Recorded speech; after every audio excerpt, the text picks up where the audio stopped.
पुण्यश्लोक अहिल्याबाई होळकर शेतकरी कर्जमाफी योजना। आता ही योजना जी शेतकऱ्यांच्या कर्जमाफीची योजना आहे ती मागच्या महिन्यामध्ये त्याची अंमलबजावणी होणार होती, मात्र आता माहिती मिळते या योजनेला अजून पुढे ढकलण्यात आलेला आहे आणि ही कर्जमाफी अजून पुढे काही दिवस शेतकऱ्यांना मिळण्यासाठी वाट पाहावी लागणार आहे। म्हटलं जातंय याचं कारण म्हणजे राज्य सरकारने केंद्र सरकारकडे एक डेटा मागितलाय आणि तो डेटा येण्यामध्ये अजून काही दिवस जाऊ शकतात।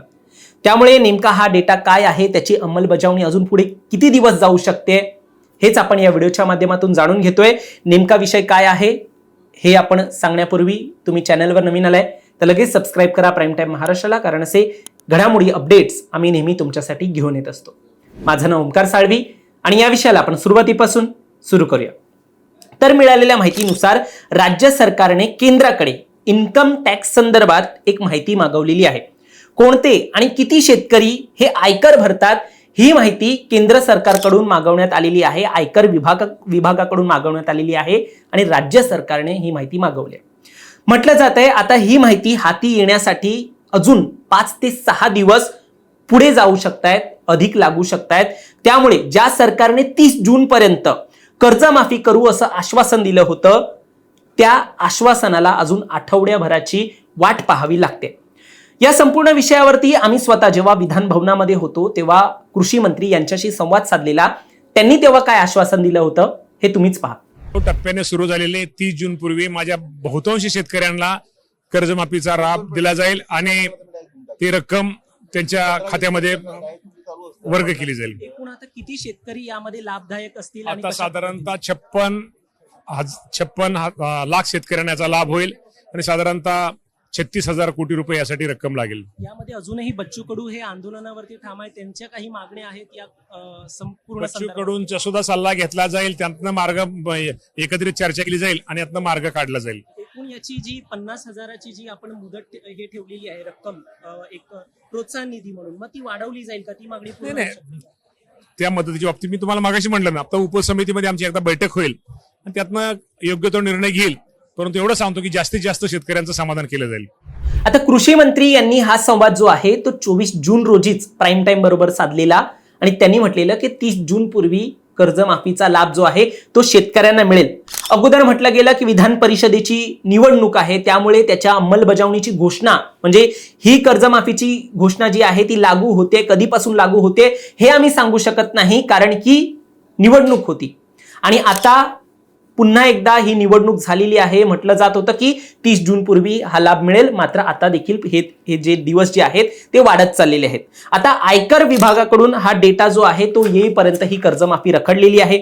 यापूर्वी देखील असाच डेटा मिळालेल्या माहितीनुसार लाडक्या बहीण योजनेसाठी मागवण्यात आला होता। महिला बाल विकास विभागाने आयकर विभागाकडून हा जेव्हा डेटा मागवला होता त्यावेळेला 4 महिन्यांनी हा डेटा राज्य सरकारला मिळाला होता। आता राज्य सरकारला शेतकरी कर्जमाफीसाठी देखील अशाच प्रकारचा एक डेटा हवाय, त्यामुळे हा डेटा कधी मिळेल ते पाहण्यासारखं असणार आहे। म्हटलं जाते 5-6 दिवस, मात्र अगोदरची जी माहिती आहे 4 महिन्यांनंतर अशा प्रकारचा डेटा हा केंद्र सरकारकडून आलेला, त्यामुळे पुन्हा एकदा किती दिवस अजून लागतील हा प्रश्न असेल। जोपर्यंत डेटा येत नाही तोपर्यंत शेतकऱ्याची वर्गवारी करता येत नाहीये असं देखील म्हटलं जात आहे आणि जोपर्यंत वर्गवारी जी आहे ती होत नाही तोपर्यंत कर्जमाफीची प्रोसेस जी आहे ती देखील सुरू होत नाही। अजून असाही विचार सुरू आहे की आयकर भरणारे जे शेतकरी आहेत त्यांना देखील कर्जमाफी करायची की नाही असा देखील एक विषय चर्चेला जातोय असं देखील एक म्हटलं जात आहे। आता विधानसभा निवडणुकीत सरकारचं आश्वासन होतं की 7/12 आम्ही कोरा करू म्हणून। आता जवळपास 2.5 वर्ष हे विधानसभा निवडणुकीला झालेले आहेत आणि आता एकूण जे रविकांत तुपकर आहेत शेतकरी नेते आहेत ते या संपूर्ण विषयावरती आता आंदोलन करतायत आणि म्हणतायत की 2029 पर्यंत आता तुम्ही आम्हाला अजून वाट पाहावी लागणार आहे का, अशी तुम्ही आम्हाला एकूण थोपवून धरणार आहात का या संपूर्ण प्रोसेसमध्ये, हा प्रश्न आता तुपकर यांनी विचारलेला आहे। एकूण त्यांचं असं देखील म्हणणं आहे की ज्या ज्या जाचक अटी या तुम्ही या कर्जमाफी अंतर्गत लादताय त्यामुळे त्या अटी ज्या आहेत त्या तुम्ही पहिला तरी बाद करा, ही त्यांची मागणी आहे। शेतकऱ्यांना लवकरात लवकर सरसकट कर्जमाफी द्या अशी देखील त्यांची मागणी आहे। एकूण जर आपल्याला माहित असेल तर 50,000 इतकी रक्कम जी आहे जी नियमित कर्जफेड करतायत त्या शेतकऱ्यांना एकूण हा 50,000चा निधी जो आहे तो माफ केला जाऊ शकतो, ती रक्कम माफ केली जाऊ शकते, असं देखील सरकारने आश्वासन दिलं होतं. तर ती रक्कम जी आहे ती वाढवायची देखील मागणी ही तुपकर यांनी केलेली आहे. आता एकूण विरोधक यावरती म्हणतायत, काँग्रेस नेते म्हणतायत की या सगळ्या जाचक अटींमुळे जवळपास फक्त 25% शेतकऱ्यांना ही कर्जमाफी होऊ शकते. अजून बाकीचे 75% शेतकरी हे कर्जमुक्त होऊ शकत नाही या सरकारच्या जाचक अटीमुळे, असे देखील आरोप होत आहे.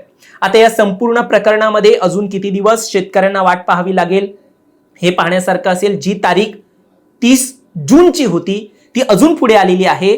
तुपकर यांनी असं देखील म्हटलं, जर तुम्हाला माहित होतं की तुमच्याकडे हा डेटा नाही आहे, मग तुम्ही ती तारीख का दिली 30 जूनची? मग आता तुम्ही 5 जुलै आणि 6 जुलै अशा तारीख का देतायत, हा देखील प्रश्न त्यांनी निर्माण केलेला आहे. तुम्हाला या सगळ्यावर काय वाटतं? तुमचं मत देखील आम्हाला कमेंटमध्ये नक्की सांगा आणि असेच अपडेट्स पाहण्यासाठी सबस्क्राईब करा प्राईम टाइम महाराष्ट्राला.